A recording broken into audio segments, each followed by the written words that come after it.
So, the year of Shadow is finally over. An entire year Sega dedicated to showing off Shadow in all his glory before his big-time movie reveal. Black-hearted evil, brave-hearted hero, a genie— Oh, what? Oh, what? I was there in 2001 when he first hit our screens. The ultimate life form, able to harness the power of the Chaos Emerald. Origins. It reminded me of a detail that Sonic Team was clearly hinting towards when they introduced the character, but one that the series has never really explained. Shadow the Hedgehog is actually an all-powerful genie.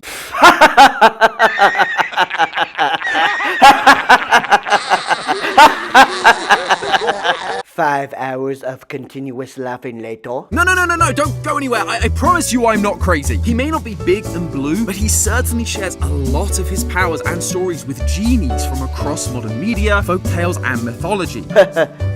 Well, first let's go over what we already know. First off, genies kind of already exist in Sonic. They were introduced as a concept all the way back in Sonic and the Secret Rings. Secondly, we already have a pretty good idea of what Shadow's made of. Hedgehog is an obvious one, but we also know about the black arms, as well as bits of Chaos himself thanks to a Tails tube. Now with that out of the way, let's finally dive into this theory. Shadow. He was first introduced to us in the game Sonic Adventure 2 for the Sega Dreamcast. It starts with Eggman infiltrating an underground military base. Shadow awakens, and after escaping, he supplies Eggman with access to the space colony. Shadow gathers all of the Chaos Emeralds and betrays Eggman, sending the Ark plummeting towards Earth. This causes Shadow to shift gears. He destroys the giant lizard, goes Super Saiyan, destroys the giant lizard again, and saves the day. However, it's more than enough for us to start connecting the dots with this whole genie thing. In fact, this game lines up pretty darn well with one of the most famous stories about a genie to ever exist. You may have heard of it. It's called Aladdin. In what way? Are you referring to the part of the story where Jafar fires a Death Star beam on Agrabah? Would they see Commence primary ignition.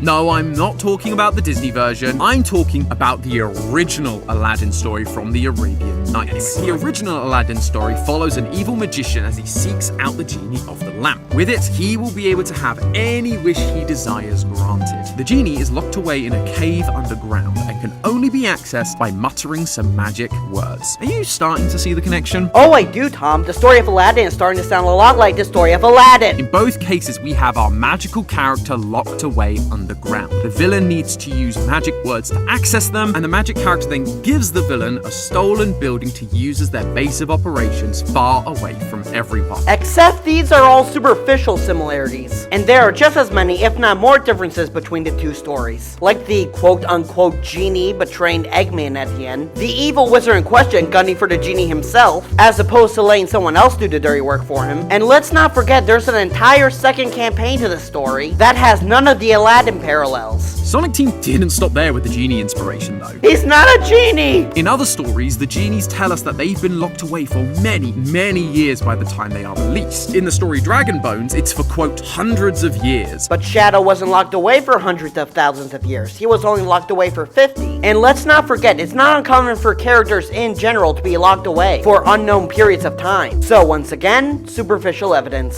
Speaking of being locked away, while the reason for the genie's imprisonment varies from story to story, it usually comes from them rebelling against a powerful ruler or sorcerer. Throughout history, genies have also been depicted to wear gold bangles. Are you referring to the inhibitor rings he wears? I mean, visually I can see this connection, but if we're comparing it to the Disney version, then they share very different purposes. Genie's bangles, or rings, bound him to the rules of the lamp, whereas Shadow's rings act as a restrainer bolt, which when removed, unlocks Shadow's full power at the cost of control. Also, Shadow didn't get locked up because he was rebellious. It was because a little tussle on the space colony Ark got the government boys at gun to be paranoid of what was really going on up there. FBI, open up!